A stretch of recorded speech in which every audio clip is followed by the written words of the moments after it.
মাথা উঁচিয়ে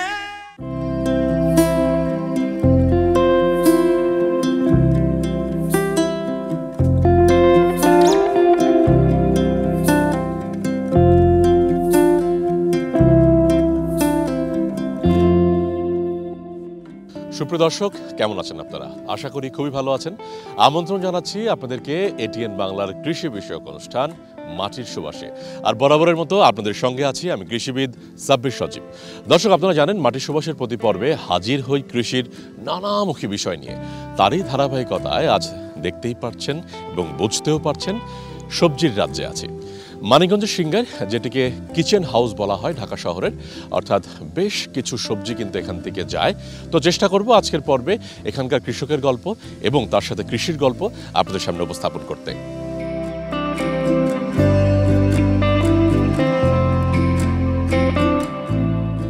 আমাদের দেশে বহু প্রাচীনকাল থেকে সবজির আবাদ হয়ে আসছে।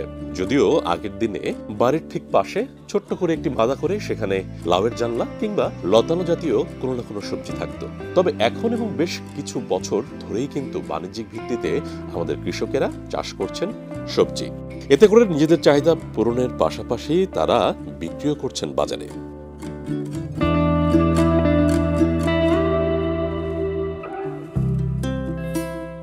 সুপ্রিয় দর্শক, এই মুহূর্তে আছি মানিকগঞ্জ সদরের সিংগাইর উপজেলার চর শ্যামনগর এলাকায়। দেখতেই পাচ্ছেন আমার পেছনে কিন্তু বিস্তীর্ণ এলাকা জুড়ে সবজির আবাদ হচ্ছে এবং তার সাথে নানান ধরনের মশলা জাতীয় যে সকল ফসল রয়েছে সেটিও কিন্তু এখানে আবাদ হচ্ছে। পেঁয়াজ, সরিষা, আরও নানা কিছু। তো একজন উদ্যোক্তা এখানে আছেন যিনি চমৎকার করে কিছু সবজি যারা আছেন সবজির আবাদ করতে যাচ্ছেন, তার সাথে কথা বলবো। তো কী নাম আপনার? আসসালামু আলাইকুম, আমার নাম মোহাম্মদ নাইম। মোহাম্মদ নাইম, এই যে আপনার বটবটি খেতে না, বটবটি ক্ষেত এবং মাচাও দিয়েছেন মোটামুটি চমৎকার করে। পেছনে আপনার কৃষি শ্রমিক বেশ কয়েকজন কাজও করছেন, এলাকার লোকে আছেন, তাই না? তো একটা কথা যদি বলতেন যে আমাদের যে বটবটি যে জাতটা এখন তো হাইব্রিড চাষ করছে বেশি, তো আপনি কি জাতের করছেন? কোম্পানির নাম বলা দরকার নেই, কোন জাতটা বলেন এবং কিভাবে কি করছেন? হ্যাঁ, আমি এখানে বান্টি চাষ করছি, বান্টি বটবটি। তো এটার সাইজ আপনার 16 থেকে 18 ইঞ্চির মতো হয় লম্বায়। তো ভালো, বাজারে খুব চলে এটা আর কি, বাজারে চাহিদা অনেক বেশি আমাদের এই জায়গা। এটা কি এখান থেকে ঢাকায় যায় না কোথায়? হ্যাঁ, এখান থেকে ঢাকায় যায়। তো আমরা এই জায়গায় বিক্রি করি, আমাদের এই জায়গায় খুব চাহিদা, ঢাকায় বিক্রি হয়। এটা ঢাকায় নিয়ে গেলে অনেক ভালো দামে বিক্রি হয়। তো এত কিছু থাকতে মনে হইলো কেন যে এই বটবটি চাষ করি? হ্যাঁ, বটবটি এটা লাভজনক একটা ফসল বলা চলে। এটা অল্প কয়েকদিনের ফসল, শর্টকাটে আসে আর কি। তো দেখা গেছে 3 মাসের ভিতরে এটা ক্লোজ হয়ে যায়।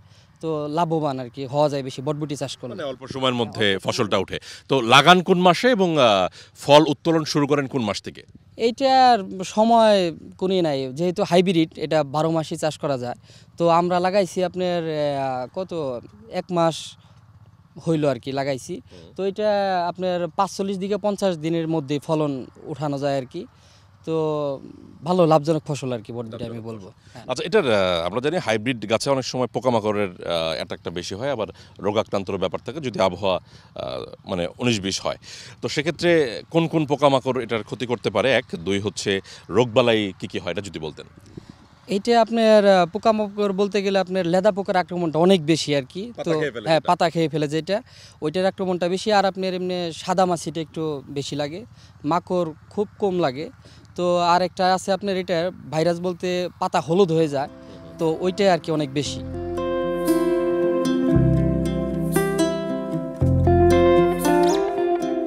সবজি বলতে উদ্ভিদের ভোজ্য অংশকে বোঝানো হয়, যা ফুল, ফল, কাণ্ড, পাতা, শিকড় বা বীজ যে কোনো অংশ হতে পারে। কেননা আমরা বিভিন্ন সবজির বিভিন্ন অংশ খেয়ে থাকি।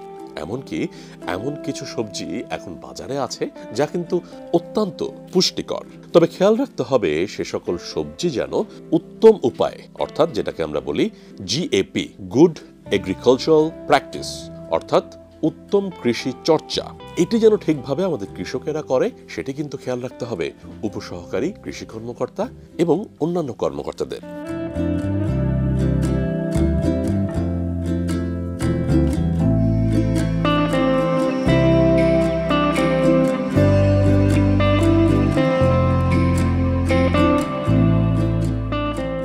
সুপ্রিয় সুপ্রিয় দর্শক, আপনারা জানেন এটিএন বাংলার পর্দায় প্রায় সময় আমরা উপসহকারী কৃষি কর্মকর্তার সাক্ষাৎকার নিয়ে থাকি, যারা একেবারে মাঠ লেভেলে কাজ করে থাকেন কৃষকের সাথে, এবং তাদের নিয়মটাই হচ্ছে সকাল থেকে একেবারে বিকেল পর্যন্ত মাঠে মাঠে থাকা, কৃষকদের সাথে থাকা এবং কৃষকদের পরামর্শ দেওয়া, এবং তার সাথে মাঝে মাঝে যে ইনসেনটিভস বলি কিংবা প্রণোদনা বলি সেগুলো কৃষকদের দেওয়া, একেবারে রুট লেভেল পর্যন্ত।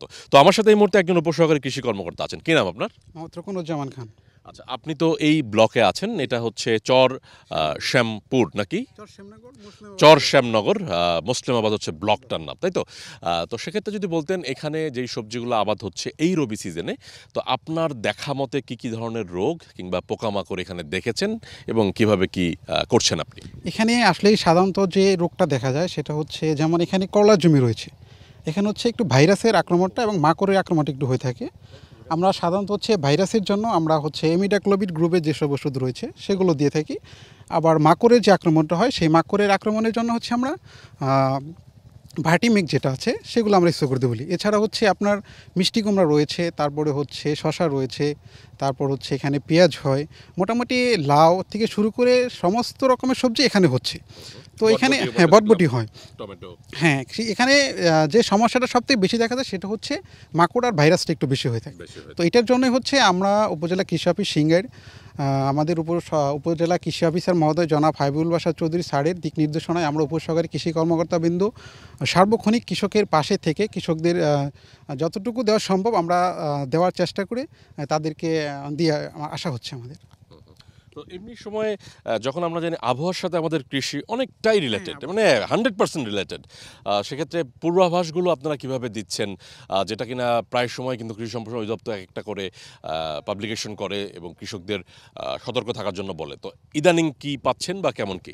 আবহাওয়ার পূর্বাভাসগুলো সাধারণত হচ্ছে আমরা যেমন আমার হচ্ছে মুসলিমাবাদ ব্লক নিয়ে হচ্ছে আমার একটা হচ্ছে হোয়াটসঅ্যাপ গ্রুপ করা রয়েছে, সেখানে আমার প্রায় অনেক কৃষক সেখানে অ্যাড রয়েছে। আমরা ওই কৃষকের মাধ্যমে তাদেরকে জানিয়ে দিই এবং আমরা মাঠ পর্যায়ে যখন চলে আসি তখন আমরা হচ্ছে কৃষকদেরকে আমরা সতর্ক করে দিই। যেমন হচ্ছে 28 তারিখের পর থেকে হচ্ছে একটু বৃষ্টিপাত হওয়ার সম্ভাবনা রয়েছে, সেই হিসাবে আমরা কৃষকদের মাঠে আসলে আমরা ওনাদেরকে সরাসরি এটা বলে দিই।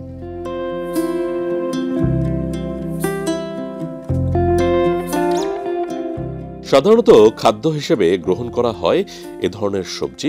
বিভিন্ন ধরনের সবজির মধ্যে ফল জাতীয় যেমন পেঁপে, টমেটো, বেগুন, কাণ্ডজাতীয় ডাঁটা এবং ফুল জাতীয় ফুলকপি, শাকসবজিকে ঋতুভিত্তিক ভাগ করা যায়, যেমন গ্রীষ্মকালীন ও শীতকালীন। যদিও বা আমাদের দেশে এখন মোটামুটি 12 মাসই কোনো না কোনো সবজি হচ্ছে বাংলাদেশের কোনো না কোনো প্রান্তে।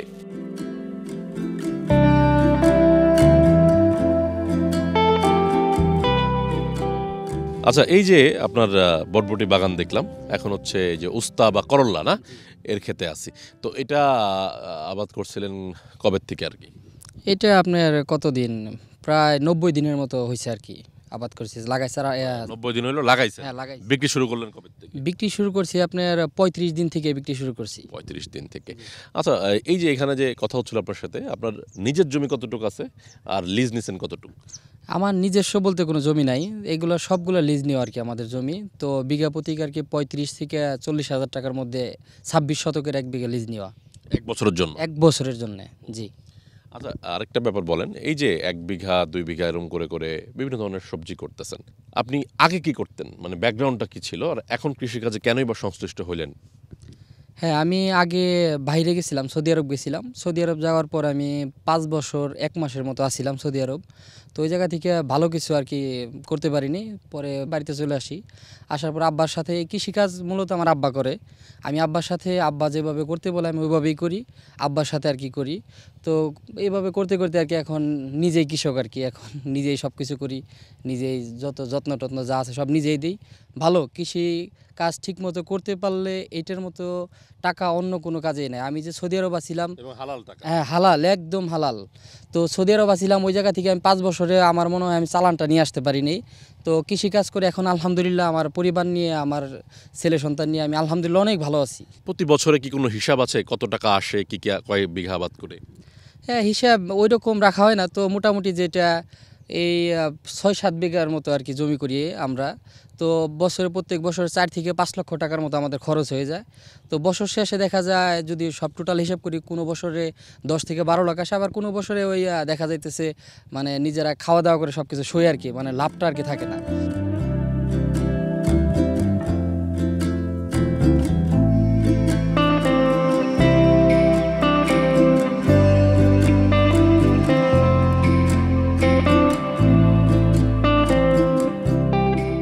ফল জাতীয় সবজির মধ্যে যে সকল সবজি রয়েছে তার থেকে আমাদের পাতা জাতীয় সবজির সংখ্যাও কিন্তু কম নয়। বিভিন্ন ধরনের শাক রয়েছে এবং এই বিভিন্ন ধরনের শাকের মধ্যে রয়েছে বিভিন্ন ধরনের ভিটামিন।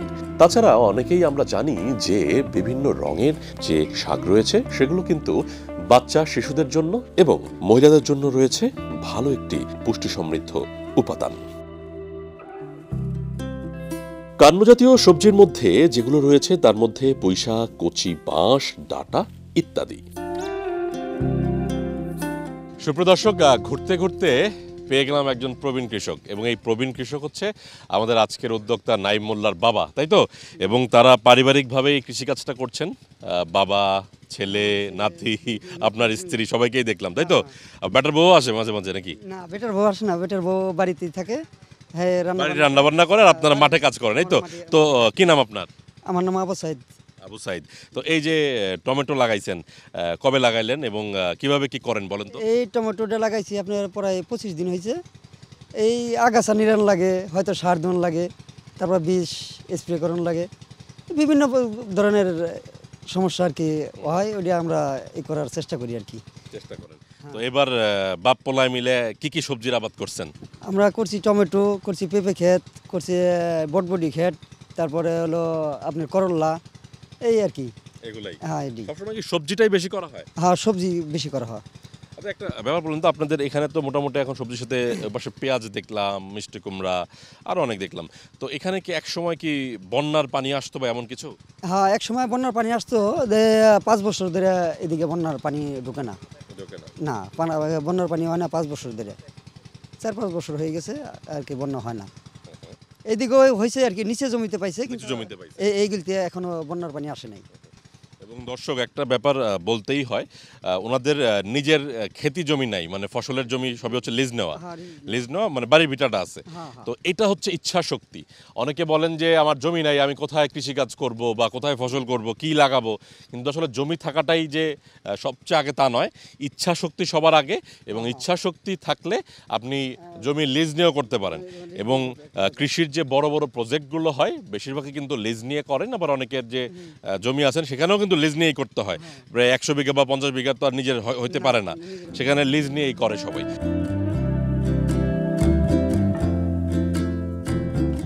এছাড়াও আলু, গাজর, বিট, পেঁয়াজ, মটর, পালং শাক ইত্যাদি অন্যান্য সবজির মধ্যে রয়েছে, যেই সবজিগুলোতেও রয়েছে বিভিন্ন রকম পুষ্টি উপাদান।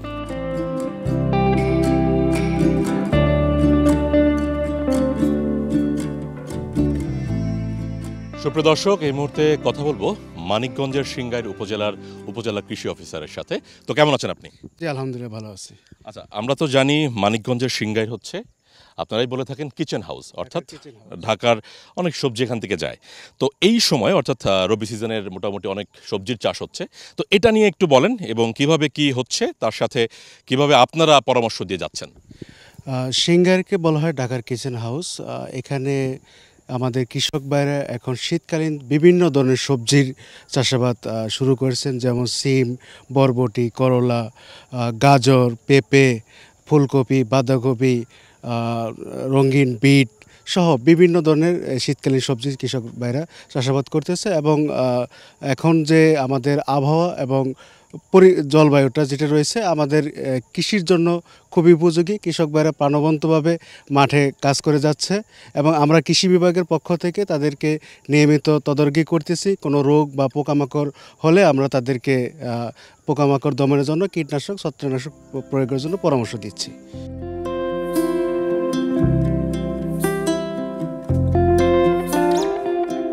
বংশ পরম্পরায় আমাদের দেশে কিন্তু এই সবজি বা কৃষির অনুশীলন চলছে। তারই ধারাবাহিকতায় পেয়ে গেলাম ঘুরতে ঘুরতে এক প্রবীণ কৃষক এবং তার সাথে তার ছেলেকে। সুপ্রিয় দর্শক, শীতের সময়ও এই দুপুরের বেলায় তীব্র গরমে শশা খাচ্ছি এবং আমার পাশে দুজনেই আছেন দুজন কৃষক। ওনারাও বাপ বেটা, অর্থাৎ এ পাশে হচ্ছে ছেলে, এ পাশে হচ্ছে বাবা। প্রজন্ম থেকে প্রজন্ম আমাদের কৃষি কিন্তু এভাবেই এগিয়ে যাচ্ছে। কি নাম ভাই আপনার? মোহাম্মদ আলী। মোহাম্মদ আলী। তো আপনি কি কি লাগাইছেন এবার? এটা যদি এবার বলতেন। লাগাইছিলাম চিচিঙ্গা এবং মিষ্টি কুমড়া, শসা, পিজের হালি। পেঁয়াজের হালি। হ্যাঁ, তো বেচা শুরু করছেন কি কি সবজি? এই যে চিচিঙ্গা আর শসা আর ভাদ্রা। ভাদ্রা, ভাদ্রা কোনটা রেখো? এই যে মিষ্টি কুমড়া, মিষ্টি কুমড়ারে ভাদ্রা কর না? ভাদ্রা বলে। হ্যাঁ, আবার চাল কুমড়া, জালি যেটা বলে। জালি আর কি। হ্যাঁ, তো দাম পাচ্ছেন কেমন? এখন বর্তমানে ভালো।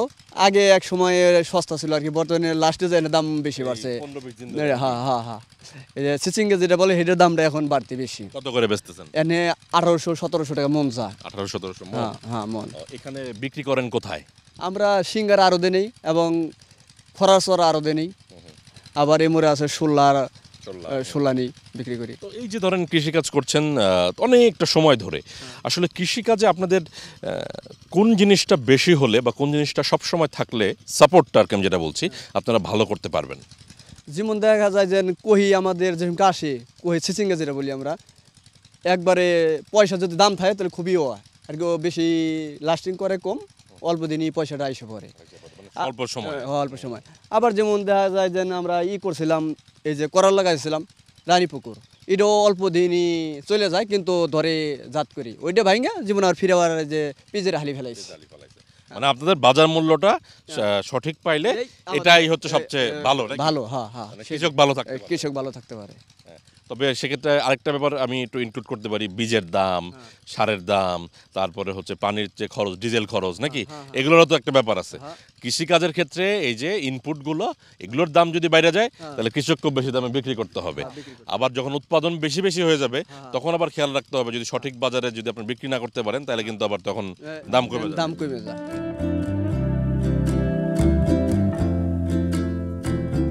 সবজি মানুষের খাদ্য তালিকার একটি গুরুত্বপূর্ণ অংশ এবং এতে বিভিন্ন ভিটামিন, খনিজ পদার্থ ও অ্যান্টিঅক্সিডেন্ট থাকে। সুষম খাদ্যের জন্য সবজি অপরিহার্য। কিছু সবজি নির্দিষ্ট ঋতুতে পাওয়া যায়, যেমন শীতকালে পাওয়া যায় ফুলকপি, বাঁধাকপি, সিম ইত্যাদি।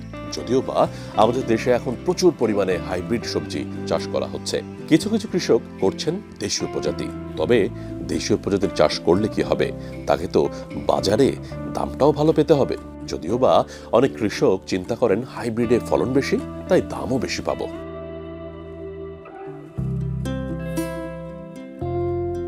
সুপ্রিয় দর্শক, এই মুহূর্তে কথা বলবো কৃষিবিদ শাহজাহান সিরাজের সাথে, যিনি উপপরিচালক হিসেবে আছেন মানিকগঞ্জ জেলায়। কেমন আছেন আপনি?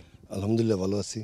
তো এই যে আপনি মোটামুটি বেশ কিছুদিন যাবত এই জেলায় এসেছেন এবং আপনি আসার পর রবি সিজনটাও শুরু হলো। তো রবি সিজনে মোটামুটি এখানে যে চাষাবাদ করছেন আমাদের কৃষকেরা, তারা সবজিটাও বেশি করছেন, তার সাথে অন্যান্য ফসলও হয়, মানিকগঞ্জে পেঁয়াজটাও ভালো হয়। সেক্ষেত্রে আপনি যদি বলতেন বাজারজাতকরণের একটা বিষয়, আমরা কৃষকের সাথে যখন কথা বললাম, কৃষক বলল যে ভালো বাজার হলে তারা খুশি। তো এই বিষয়টা নিয়ে কিভাবে কি করছেন আপনারা বা কি চিন্তা ভাবনা করছেন সেটা যদি বলতেন। মানিকগঞ্জ জেলা কৃষিতে বৈচিত্র্যময় জেলা। এই জেলা যথেষ্ট পরিমাণে শাকসবজি উৎপাদন হয়, সরিষা, গম, পেঁয়াজ সহ নানানমুখী বিভিন্ন ফসল উৎপাদন হয়। এবং বর্তমানে যে আমাদের আগাম শাকসবজি বা শীতকালীন সবজি যেটা কৃষক উত্তোলন করেছে, সেটা বাজার মূল্য কৃষক ভালো পাচ্ছে। আপনি জেনে আশ্চর্য হবেন যে সিমের বাজার এখন 170 থেকে 180 টাকা, এবং করলা থেকে অন্যান্য যে কোনো সবজির দামই কৃষক 80 টাকা কম পাচ্ছে না। অর্থাৎ কৃষক খুব ভালো দাম পাচ্ছে, এবং কৃষক ভালো দাম পাচ্ছে বিদায় কৃষক এর প্রতি আগ্রহী হয়ে উঠছে যাতে এটা ভবিষ্যতে আরও বেশি করবে। এবং এটা আমাদের যেহেতু এটা ঢাকা জেলা খুব কাছাকাছি, এবং এখান থেকে প্রতিনিয়ত সকালবেলা কৃষকদের কাছ থেকে পাইকাররা এসে বিভিন্ন ধরনের শাকসবজি নিয়ে যায়, তারা ঢাকা শহরে বিক্রি করে। এবং আপনারা জেনে থাকবেন যে মানিকগঞ্জকে কিন্তু ঢাকার কিচেনও বলা হয়, এই বিষয়টা আপনি জানেন। কাজে এবার আবহাওয়া অনুকূল থাকায় এবং মাঠ পর্যায়ে আমরা বিভিন্ন প্রকল্পের মাধ্যমে কৃষকদেরকে প্রশিক্ষণের মাধ্যমে কোন ফসল চাষ করলে ভালো ফলন পাওয়া যাবে এবং কৃষক ভালো ফলন পাবে সেই বিষয়ে আমরা তাদেরকে পরামর্শ দিয়ে থাকি। এছাড়াও মাঠ পর্যায়ে উপসহকারী কৃষি অফিসাররা প্রতিনিয়ত মাঠ ভিজিট করার সময় তাদের ফসলে যদি কোনো ধরনের রোগবালাই, পোকামাকড় থাকে সেই বিষয়ে তাদেরকে পরামর্শ দিয়ে থাকে। আর এভাবেই বাংলাদেশের বিভিন্ন প্রান্তে নানান ধরনের সবজির আবাদ হচ্ছে বিভিন্ন মাটিতে।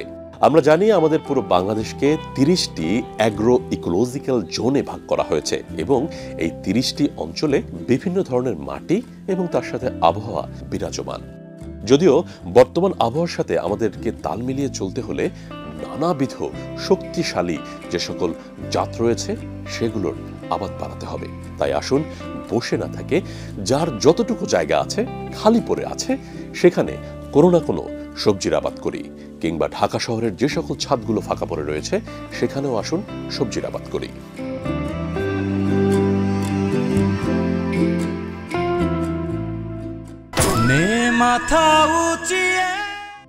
সুপ্রিয় দর্শক, আজ আমরা মাটির সুবাসের একেবারে শেষ প্রান্তে চলে এসেছি। আজকের পর্বে আপনাদেরকে নিয়ে এসেছিলাম মানিকগঞ্জের সিংগাইরে। আমরা জানি এই সিংগাইরে মোটামুটি অনেক ধরনের সবজির চাষাবাদ হয়। তো এখানের একজন উদ্যোক্তা আছেন নাইম মোল্লা, তার সাথে গল্প করার চেষ্টা করেছি এবং তার সাথে আরও যে কৃষকগুলো আছেন তাদের সাথেও গল্প করার চেষ্টা করেছি। আমরা জানি যে কৃষিপ্রধান দেশে নানান ধরনের সবজির আবাদ হবে, এটিই স্বাভাবিক, এবং তার সাথে যেই এলাকায় যেই ধরনের সবজির চাহিদা বেশি এবং ঢাকার কাছে হওয়ার কারণে সাধারণত চাহিদা সবসময় বেশি থাকে এর আশেপাশের জেলাগুলোতে।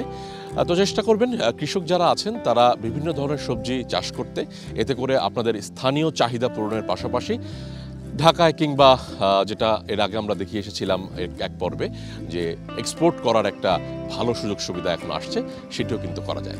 দর্শক, আজকের মধ্যে বিদায় নিচ্ছি, দেখা হবে আবার আগামী পর্বে নতুন কোনো বিষয় নিয়ে। ততক্ষণ পর্যন্ত ভালো থাকুন, সুস্থ থাকুন, এটিএন বাংলার সাথেই থাকুন। সবার বড় যোদ্ধা তোরা, সবার বড় যোদ্ধা তোরা, নেরে সবার শ্রদ্ধা তোরা, নে মাথা উঁচিয়ে।